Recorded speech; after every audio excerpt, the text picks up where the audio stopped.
Ceci est un livre audio autogénéré par Google. Les éditions Max Milo. Le mouvement ouvrier, une histoire des gestes créateurs des travailleurs. De Camille Saint-Jacques. Que fait un ouvrier qui touche l'objet qu'il façonne, ou la machine qu'il actionne? Pourquoi et comment le mouvement ouvrier, qui est aussi synonyme de création d'œuvres en acte, est-il devenu peu à peu une notion exclusivement militante? Car la main-d'œuvre, nous raconte l'auteur, est d'abord une main à l'œuvre. Du plus profond de la préhistoire jusqu'à nos jours, le geste ouvrier crée en façonnant et en esthétisant outils et techniques, en cultivant ses traditions, ses fêtes, ses expressions artistiques. Au-delà de leurs fonctions techniques et économiques, les mouvements des sans-voix portent une vision du monde. L'auteur décrit le microcosme du geste et des écarts ouvriers, des ficelles du métier au sabotage, avec un regard érudit et littéraire. Il montre au moyen d'une rêverie précise comment l'éclatement des tâches dans les arts et métiers, le folklore ou les traditions populaires, a fini par retirer au geste du travailleur leur valeur sociale et esthétique. Un ouvrage au style étincelant, rehaussé par 30 illustrations d'époque. Camille Saint-Jacques est peintre et enseignant. Il a été directeur de publication du Journal des Expositions et de Poste, de 1992 à 2001. Il a publié Éloge du maquillage, du cosmos au cosmétique, Max Milo 2007. Des notes sont disponibles sur les versions e-book et brochées du livre. Introduction. Mouvement ouvrier, il nous est devenu difficile de réduire la portée de l'expression au sens ordinaire des mots qui la composent. À peine cet adjectif est-il associé à ce nom, la légende dorée de la lutte des classes s'empare de notre esprit, avec ses foules, ses drapeaux, ses conflits et ses drames. Mais alors, le simple geste de l'ouvrier, ceux du paysan et de l'artisan, de tous ceux qui œuvrent depuis des millénaires, il s'efface dans le silence d'une histoire qui veut ne retenir du travail et des luttes des hommes que ce qui bouleverse l'ordre social. Jusqu'à la révolution industrielle pourtant, le mouvement ouvrier n'existe pas comme idée sociale. Engels et Marx sont les premiers à observer et à comprendre l'importance historique de la nouvelle classe sociale qui naît de l'industrie. Ce sont eux qui font des masses laborieuses des usines une classe, un corps avec ses membres, ses chefs et ses mouvements. Tout au long du XIXe siècle, la classe ouvrière va attirer à elle des millions de paysans pauvres et d'artisans qui cherchent dans le travail salarié des revenus certes faibles, mais réguliers. Cette nouvelle condition laborieuse va transformer les villes, et le mouvement ouvrier qui en découlera façonnera les relations sociales et l'histoire du XXe siècle. Rapidement, le socialisme va s'imposer comme la seule doctrine capable de représenter les intérêts moraux et matériels d'une classe ouvrière, dont le mouvement sera désormais assimilé à une marche vers le pouvoir politique, une lutte à mort contre le capital. Aujourd'hui encore, alors que l'expansion des idées socialistes sur la planète a cessé, mouvement ouvrier et lutte des classes sont considérés comme synonymes. Cette confusion occulte la diversité d'un mouvement ouvrier, qui depuis des siècles, bien avant la révolution industrielle, décrivait les formes multiples du travail et de l'imagination créative. Même si dans notre esprit, le mot ouvrier est principalement associé à l'univers urbain et industriel, il existe dès le Moyen Âge, aussi bien comme substantif que comme adjectif, dans une multiplicité de sens qui lui donne une plasticité sémantique surprenante. Tout ce qui participe d'une manière ou d'une autre à une fin peut être qualifié ainsi. Le jour lui-même peut être ouvrier lorsqu'il est travaillé. L'œuvre, l'ouvrage sont ainsi identifiés à la moindre action humaine, et l'agent de ces gestes hérite du statut d'ouvrier d'autant plus aisément que, contrairement à l'Antiquité qui voyait dans le travail une activité exclusivement servile, donc infâme, le monde chrétien médiéval valorise le labeur. Le Dieu du temps des cathédrales n'est pas seulement un démiurge, un architecte aux mains blanches, créant ex nihilo le monde dans l'instantané de sa volonté. Le Créateur de la Genèse travaille plusieurs jours durant, il fabrique Adam, il le pétrit comme un potier. Ce Dieu est avant tout présent comme le grand ouvrier de la création, et le Père du Messie, lui, est charpentier. Cette condition ouvrière de Dieu est propre au monothéisme chrétien, elle le rend moins magique, moins surnaturel, et donc plus incarné. Bien plus tard, dans son doute radical, Descartes soulignera encore que la machine humaine est une œuvre faite de mains divines. En réalité, cette métaphore ouvrière et mécanicienne qui exprime notre idée de la création depuis le Moyen Âge, de la mécanique céleste du grand horloger à la mécanique quantique, dérive de l'idée première d'une création laborieuse qui doit moins à la fulgurance d'un miracle qu'à ce qui se produit, se fabrique, s'œuvre et se manœuvre par des mains inspirées. Avant la révolution industrielle, à défaut de désigner une catégorie sociale clairement définie entre le serf, le manœuvre, le journalier, l'artisan et même l'artiste, le mot ouvrier est donc surtout un adjectif commode pour suggérer un savoir-faire, un tour de main, une manœuvre. Dans l'encyclopédie de d'Alembert, le nom est encore utilisé aussi bien pour le commis que pour l'artisan. Et si les auteurs ne font plus mention de mouvement ouvrier, Diderot et d'Alembert s'accordent pour souligner l'importance que revêtent, pour leurs projets, les enquêtes et une description aussi précise que possible des gestes ouvriers. Tout comme Descartes qui, pour décrire l'art de tracer une ellipse, préférait recourir à la méthode des jardiniers plutôt qu'à celle plus précise, mais moins parlante, des mathématiciens, les auteurs de l'encyclopédie invitent sans cesse les savants contemporains à œuvrer par eux-mêmes pour rendre leurs idées moins abstraites. L'un et l'autre s'inspirent des gestes précis des ouvriers pour conjuguer science et technique. Il a donc fallu plusieurs fois se procurer les machines, les construire, mettre la main à l'œuvre, se rendre, pour ainsi dire, apprenti et faire soi-même de mauvais ouvrages pour apprendre aux autres comment on en fait de bons. Celui qui n'a que la géométrie intellectuelle est ordinairement un homme assez maladroit, et qu'un artiste qui n'a que la géométrie expérimentale est un ouvrier très borné. Et toute la matière des frottements est restée, malgré les calculs, une affaire de mathématiques expérimentales et manœuvrières. Cependant, jusqu'où cette connaissance seule ne s'étend-elle pas? Combien de mauvaises machines ne nous sont pas proposées tous les jours par des gens qui se sont imaginés que les leviers, les roues, les poulies, les câbles agissent dans une machine comme sur un papier, et qui, faute d'avoir mis la main à l'œuvre, n'ont jamais su la différence des effets d'une machine même ou de son profil. D'Alembert et Diderot ont recours à la même formule, mettre la main à l'œuvre. Non seulement ils notent et analysent le moindre geste créateur, mais ils apprennent à le faire. Ils mettent la main à la pâte, auraient dit des physiciens comme Georges Charpak ou Pierre-Gilles de Gennes. Ainsi, à la veille de l'apparition d'une expression politique du mouvement ouvrier avec la naissance de l'industrie, le geste ouvrier, le mouvement laborieux et créatif du travailleur, est encore un centre d'intérêt important pour les penseurs des Lumières. Comme chantres de la raison, ils veulent en ignorer les manifestations les plus irrationnelles liées aux superstitions, les accès de violence ou les dérives hors la loi, inhérentes à des conditions de vie généralement difficiles, mais ils en perçoivent le génie inventif et rappellent aux savants que sans lui, rien de nouveau ne se crée. 40 ans avant la Révolution française, la classe laborieuse ne rime pas encore avec classe dangereuse. Les philosophes, qui accompagnent l'essor politique de la bourgeoisie, veulent surtout voir dans le mouvement de l'ouvrier un auxiliaire précieux dans la marche vers le progrès.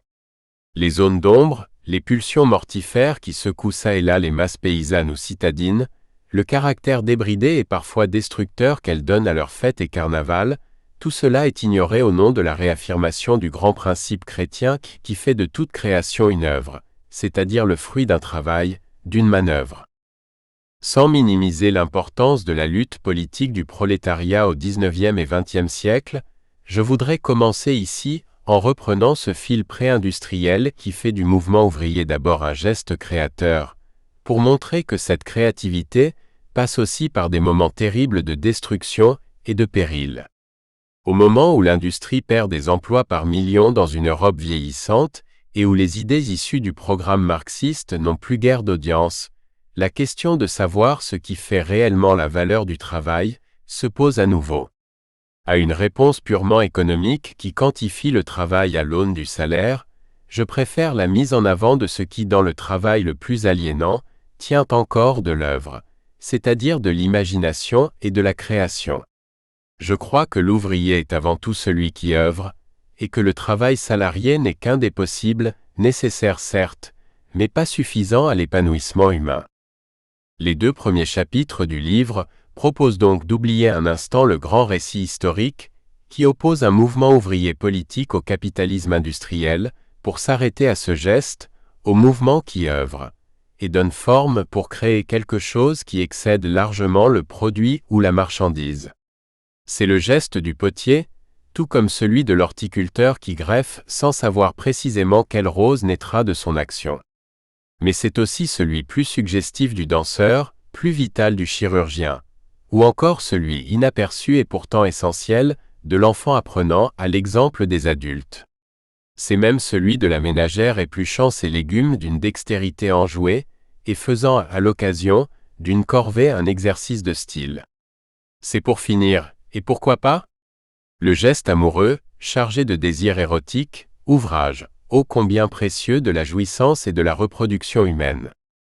Cette indifférence relative à l'histoire expose au risque de ravaler l'homo sapiens au rang de simple homo faber, d'oublier pour le coup que le genre humain ne se contente pas de faire, de façonner le monde, mais qu'il le pense, le modélise par sa pensée, le projette sans cesse dans l'abstrait des idées et du temps. Le risque est grand. Mais il vaut d'être couru parce qu'en retour, il permet de s'interroger à nouveau sur notre goût, ou notre dégoût, pour le travail. Cette distraction momentanée permet aussi de poser la question dans laquelle ce livre prend ses racines. Pourquoi et comment l'expression « mouvement ouvrier », dont le sens premier est si vague, synonyme au fond de création, est-elle devenue si précise, si politique? Si ce « comment » et ce « pourquoi » apparaissent aujourd'hui comme des questions presque incongrues, c'est qu'il n'est jamais aisé de s'écarter de ce que l'histoire a déjà pensé pour nous. Comment donc ce mouvement ouvrier, à l'origine de toute œuvre humaine, a-t-il pu être totalement capté au profit de rivalités sociales massives pour le pouvoir politique, au point de ne plus désigner qu'elles? Plutôt que de prétendre redéfinir les mots, j'ai voulu commencer par leur redonner chair, pour voir de quoi cette chair pouvait bien être faite. Ce livre explore donc ce que pourrait être un mouvement ouvrier occulte, inculte, hors culte, tel que notre culture historique l'atomise sans cesse dans une multitude de petits gestes quotidiens qui, pris séparément, disséminés dans les arts et métiers, le folklore ou les traditions populaires, ont fini par perdre à nos yeux leur valeur sociale et existentielle.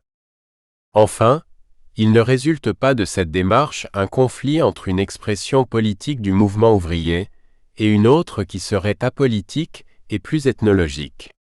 L'enjeu de ce livre est justement de montrer que la lutte des classes n'est qu'un des possibles du mouvement ouvrier, lequel ne se limite pas aux luttes ouvrières des 19e et 20e siècles, car ce mouvement exprime les rêves, les aspirations, la pensée des classes laborieuses depuis des siècles. Au-delà de sa fonction technique et économique dans le cadre du travail, le geste créateur des sans-voix porte une vision du monde qui ne s'épuise pas dans une simple revendication du pouvoir. Le formidable élan que la pensée politique socialiste a donné à une partie des masses laborieuses ne saurait être remis en cause, mais ce qu'il est ici, c'est la dévalorisation de l'œuvre non prolétarienne, du travail de la paysannerie et des artisans par exemple, ou bien des révoltes apparemment inorganisées, plus anarchiques, ou encore des pratiques festives ou artistiques. En un mot, mon propos est ici d'ébranler cette hégémonie sans cesse affirmée des finalités politiques sur celles qui sont toujours présentées comme plus ou moins insignifiantes, parce que plus sensibles ou imaginatives. Le rôle du mouvement ouvrier n'est pas de s'épuiser dans la lutte des classes pour la conquête du pouvoir politique ou le partage des revenus du travail. Ces traditions, ces fêtes, ces expressions artistiques, ces actes de résistance, son inventivité sociale remonte à la nuit des temps, ils ne sont pas près de disparaître. Certes, il se peut que l'hégémonie libérale à l'échelle planétaire sonne la fin de certaines formes d'expression politique de ce mouvement, mais justement, c'est dans ses ressources multiples et son incroyable capacité à s'adapter à des situations historiques souvent périlleuses que tous ceux qui ont le mouvement ouvrier en partage trouveront les réponses aux situations nouvelles. Chapitre 1. Des pieds et des mains. Toucher.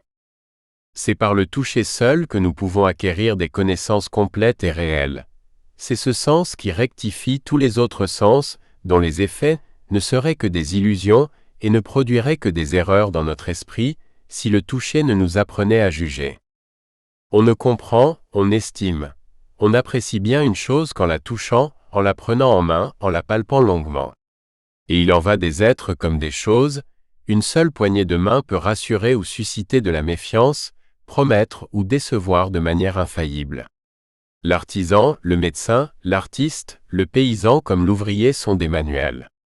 Pour se mettre au travail, il leur faut manipuler, tâter, toucher pour prendre la situation en main.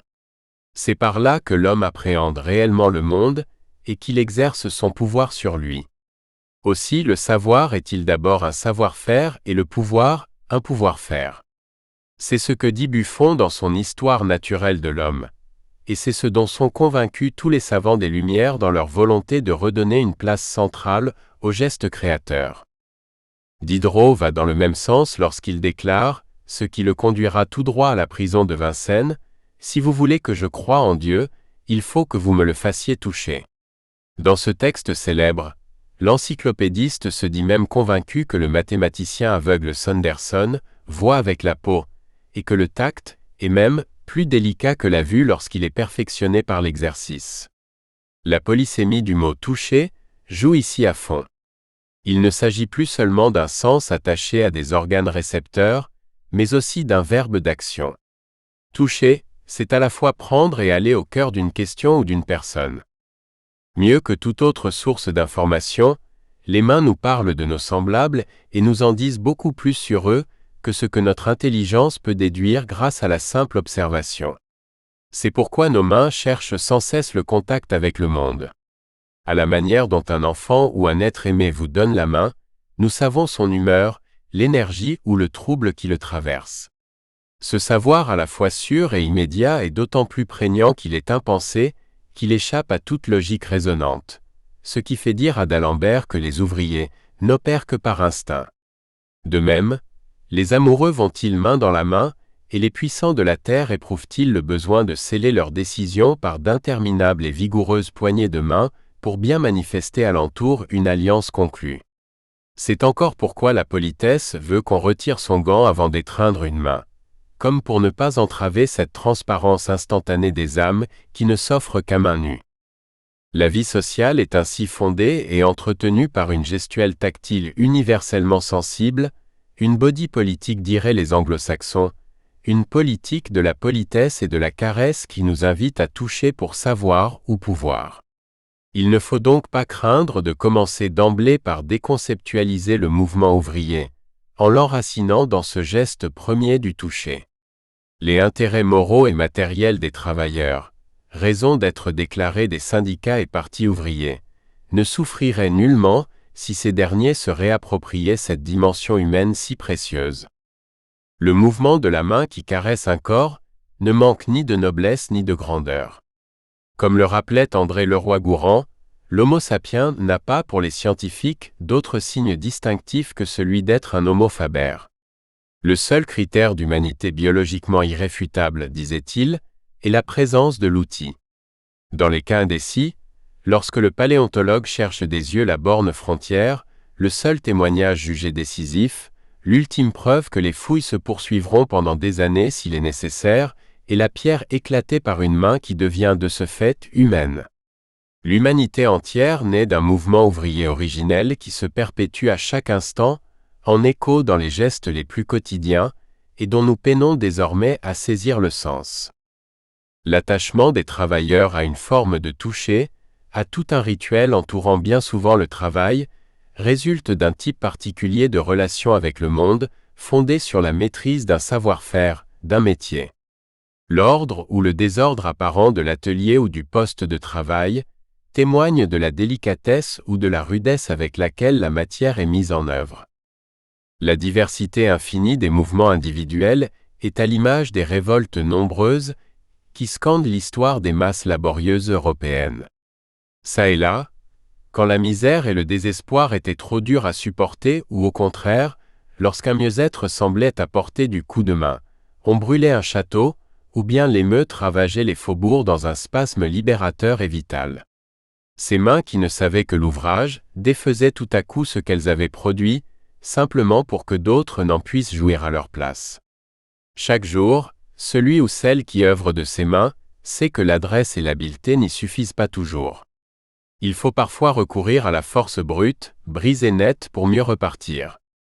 Ces désordres qui désespèrent le rentier et le capitaliste, qui ne voient là que crime et perte sèche, n'effraient pas ceux pour qui la manœuvre a plus de sens que la chose produite.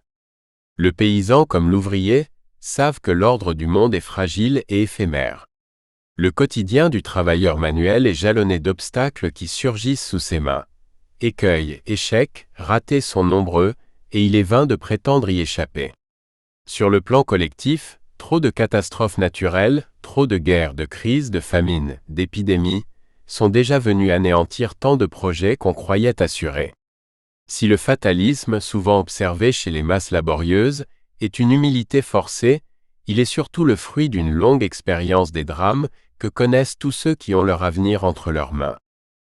En identifiant le mouvement ouvrier à la lutte des travailleurs de l'industrie pour le pouvoir économique et politique, le projet socialiste présente la conquête du pouvoir comme la seule fin qui vaille. Ce faisant, il dévalorise un présent certes difficile, mais qui est aussi tissé d'une multitude de stratégies individuelles et collectives auxquelles chaque travailleur est attaché tout simplement parce qu'elles contribuent à rendre la vie plus supportable. Ces formes de lutte et de résistance populaire qui ont permis aux travailleurs, à travers les siècles, de conserver leur dignité alors même que la question de la conquête du pouvoir ne pouvait être posée, ne sauraient être rayées d'un trait de plume comme des détails insignifiants au nom d'un grand soir, hypothétique, sans déclencher de la part de ceux qui en dépendent de vives réactions. Concevoir le mouvement ouvrier au plan historique sans établir le lien avec la main à l'œuvre, c'est oublier l'individu au profit de la foule. Il ne suffit pas d'avoir le goût de l'architecture. Il faut savoir la coupe des pierres, expliquait justement le maréchal de Saxe. L'idée commune d'un mouvement ouvrier tout entier résumé dans un projet idéologique est insuffisante, y compris pour ceux qui aspirent à des changements sociaux profonds et durables. Certes, la lutte du prolétariat industriel pour libérer son travail de l'asservissement du salariat a pris une ampleur quasi planétaire et a débouché sur des expériences politiques qui ont façonné l'histoire récente. Et même si cette épopée sociale semble aujourd'hui marquer le pas, il est probable qu'elle nous réserve encore bien des rebondissements. Mais le mouvement ouvrier n'épuise pas son sens dans l'aspiration à une société nouvelle. Aujourd'hui comme hier, les révoltes et les résistances collectives ne peuvent occulter la vitalité du toucher ouvrier individuel. Bien des aspects de la culture populaire ont été dans la deuxième moitié du XXe siècle rentabilisés in fine par les industries culturelles. Mais le jazz, le rock et le rap, qui enrichissent de nos jours les plus grandes entreprises mondiales de communication, plongent aussi leurs racines dans l'inépuisable fécondité des conduites esthétiques populaires qui rendent nos vies et nos rues plus joyeuses. Nous faisons preuve d'une incroyable inventivité dès qu'il s'agit de garder la main sur un monde que les pouvoirs politiques ou économiques tentent sans cesse de maintenir sous contrôle. Le mouvement ouvrier inventif était autrefois dans le geste sûr avec lequel la fermière bretonne sculptait sa motte de beurre, non pour la vendre plus cher mais pour lui imprimer ses rêves et la trace de sa dextérité, la signer comme son œuvre. Il était encore dans les errements de Spartacus et de ses milliers de compagnons qui, durant 2 ans, de 73 à 71 avant Jésus-Christ, ravagèrent l'Italie, non pas pour s'emparer de Rome, mais poussés par une soif de liberté qui tétanisa les patriciens romains. Il est dans les rythmes, les danses populaires qui endiablent parfois des corps autrement soumis aux gestes forcés de l'usine, à l'atonie du bureau ou de la drogue télévisuelle. C'est grâce à cette variété de mouvements qui vont de l'individuel au collectif, du festif au tragique, que nous maintenons notre emprise sur le monde. Pour reprendre le mot de Max Weber, c'est même ainsi que nous le RE accent aigu en chantons. Le point commun entre toutes ces formes de réappropriation du monde par les classes populaires, c'est l'empirisme, l'absence de dimension spéculative, le caractère erratique et imprévisible de leurs manifestations. Largement autodidactes, les savoir-faire se transmettent davantage sur le mode du compagnonnage, de la gratuité et du partage d'expériences que d'une transmission de type académique.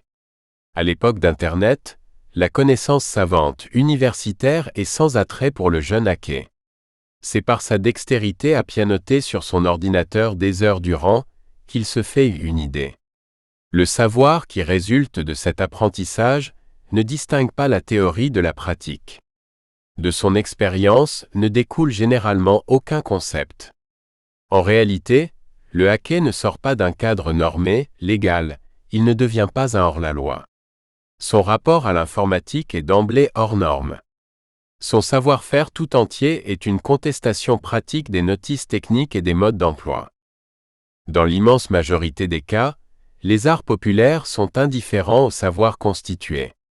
Rares sont les grands musiciens de jazz ou de rock à avoir fait leur classe de solfège et d'harmonie. Qu'il œuvre sur des platines vinyles ou numériques, le DJ s'imprègne de toute la musique de son époque du bout des doigts. Son art tient dans sa dextérité à manipuler la machine, à la recherche d'un plaisir mélomane qui se joue de l'imprévu, qui compose avec le son plus qu'il ne l'impose, puisque sa création sans projet s'évanouit dans le plaisir de l'instant. De même au sein de l'usine, l'ouvrier soumis à l'impératif d'un surtravail exerce encore son inventivité. Nombre d'inventions et de procédés techniques, immensément profitables aux industriels, sont le fait d'anonymes qui, confrontés quotidiennement aux contraintes de la production, trouvent des solutions auxquelles aucun ingénieur n'avait songé. Les employeurs sont d'ailleurs toujours attentifs à ce que Marx appelait les ficelles du métier. Ils les rémunèrent à l'aide de primes à l'innovation souvent dérisoires, en regard des gains que leurs trouvailles permettent. Partout, dans les ateliers des grandes entreprises, les cadres des méthodes, chargés de l'organisation du travail, scrutent et chronomètrent le moindre geste pour optimiser la productivité. Dans la France de 1805, alors que la révolution industrielle n'en était qu'à ses balbutiements, le ministère de l'Intérieur demandait déjà au préfet de tout le territoire de mener une grande enquête sur les savoir-faire des potiers afin que les ingénieurs de la manufacture de Sèvres puissent perfectionner leur technique. Les industriels n'ont jamais négligé d'exploiter méthodiquement ce génie ouvrier, alors même que parallèlement, ils se plaignent de la paresse des employés. Ce savoir immense est l'objet d'une sorte d'anamnèse. Il est à la fois présent dans les esprits et absent des mémoires. Il en va des inventions des artisans, des paysans, des ouvriers, comme de celles des artistes africains de l'époque coloniale. Si les encyclopédies évoquent les œuvres et non leurs auteurs, c'est parce que, jusqu'à une époque récente, les enquêteurs ont scrupuleusement oublié de noter les noms. L'histoire industrielle ne mentionne jamais le nom des travailleurs à l'origine d'une innovation. Tout au plus évoque-t-on les circonstances d'une découverte lorsque l'anecdote est surprenante. Ainsi, dans le meilleur des cas, une grande partie de la mémoire du mouvement ouvrier dépend-elle surtout d'une tradition orale qui sert à la fois de fil conducteur et de gomme, en mêlant faits, réputation et rumeurs pour composer une légende dorée ouvrière. À la décharge de ceux qui, sciemment ou non, ignorent la richesse multiforme du mouvement ouvrier, il faut reconnaître que, par bien des aspects, elle échappe souvent à notre conception du travail, obnubilée par un souci du rendement qui dévalorise toute œuvre, laissant place à l'attente, à l'accident ou à l'acceptation de la propension des choses. Comme le souligne Michel Foucault, notre conception du travail est soumise au principe de non-oisiveté. Il est interdit de perdre un temps qui est compté par Dieu et payé par les hommes, en l'occurrence les patrons. Or, le temps œuvre lui aussi. Et ce n'est pas parce que c'est un ouvrier qui agit sans mouvement que son œuvre est moins remarquable. Lorsque la main du paysan n'est pas occupée à modeler la nature, lorsqu'elle se contente de palper l'effet du temps passé en évaluant le mûrissement des épis, et qu'elle cherche à déterminer si l'heure est à la récolte, si les éléments climatiques sont encourageants ou menaçants, l'homme moderne n'y voit qu'indécision ou perte de temps. Nous espérons que vous avez apprécié cet aperçu. Pour continuer à écouter ce livre audio sur Google Play Livres, utilisez le lien dans la description de la vidéo.